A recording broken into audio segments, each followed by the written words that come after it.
What's up, YouTube? So, every time that Morris Proctor puts up one of these nice little tutorials, I kind of look at it and say, wow, this would be cool to put a video up, because that not everybody, they look at it and say, hey, but maybe they like to have a video, so I make a video of it of YouTube. So how would you do this? He did it pretty good, but I'm gonna do it a little bit different. So that's kind of what I'm gonna do on to how to take what he did and do it a little bit different, and just to kind of add to it. So we got this. So we go to tools and we go to highlighting.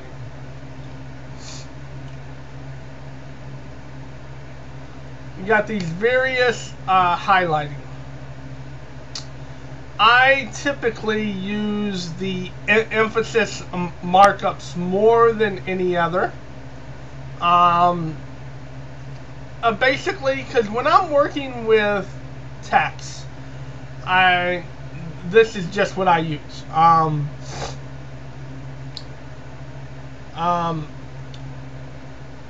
As Morris Proctor recommends, just to kind of put a letter like A next to, like he's using the highlighting pens A, B, or whatever, and he's really not using this one. What I would recommend is whichever one that you use. Like I use the emphasis. So if I'm using like the underlines, if you're using the underlines, for instance, make this one A, make the green one B, make the double underline C. Wait, no, not A, not B, but you're gonna make this S. The reason why you want to make this S is because you're not typing all over the place. You get more comfortable to where the specific ones are at. And our next one would be the double underline, which would be D.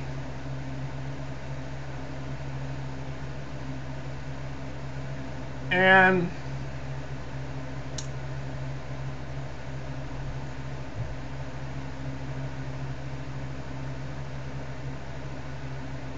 say triple underline. Wow, I didn't even know they had a red underline. Interesting. Take this, clear that shortcut, make my red underline D, make my double underline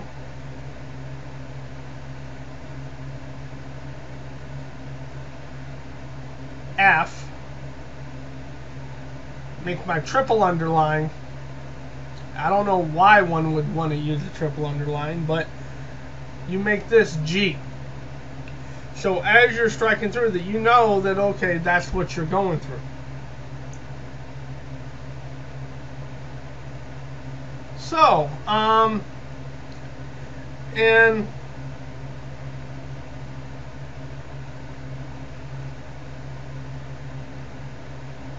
pencil underline, or wavy underline, I don't see a real reason to use it.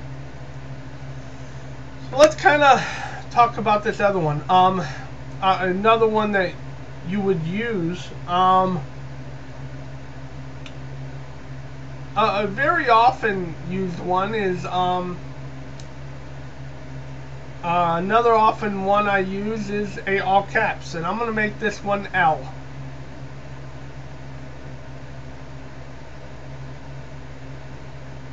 And I'm going to use bold, and I also use bold, which is K.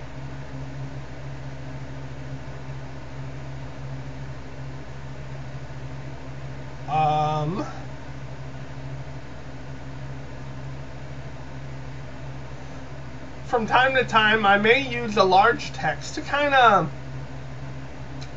really highlight something, and I'll have this one as J.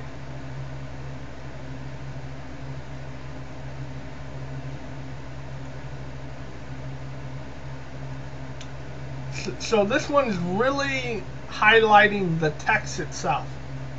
So anything that highlights the text itself,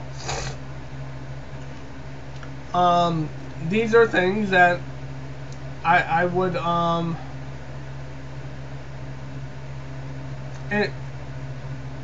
use with this, or I may use an outline.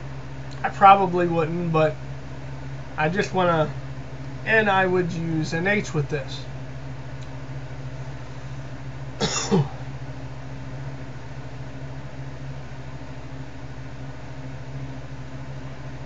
Now, I got these down.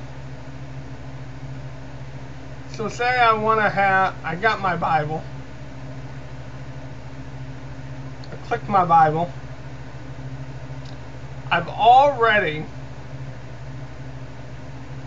so now when I click on A, something's going to happen.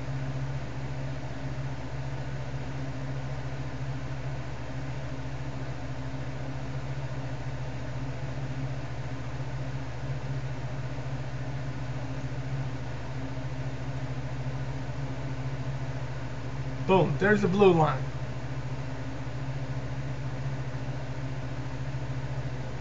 There's your blue line right there.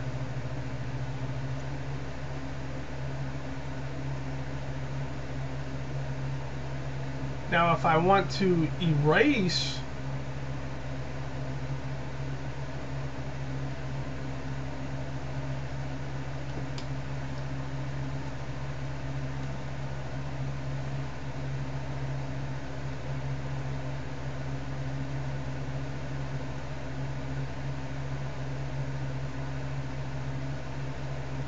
so here is this.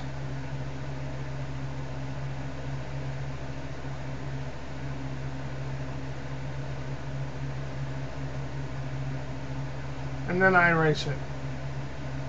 So say I come over here and I press an L. It turns into big text.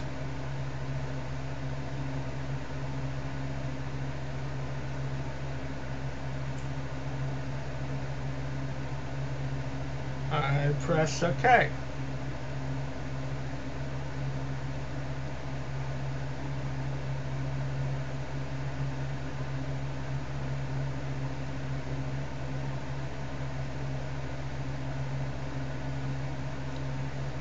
Turns into bold text.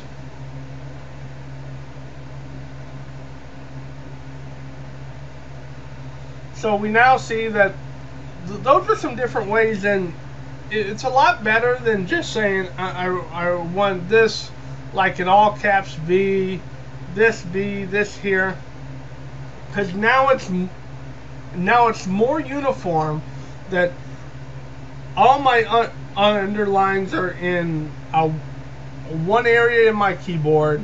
All the stuff that modifies the text specifically are in the one area of the keyboard, so you don't have to be searching all around. I hope this was helpful to you, and I hope you have fun. Bye.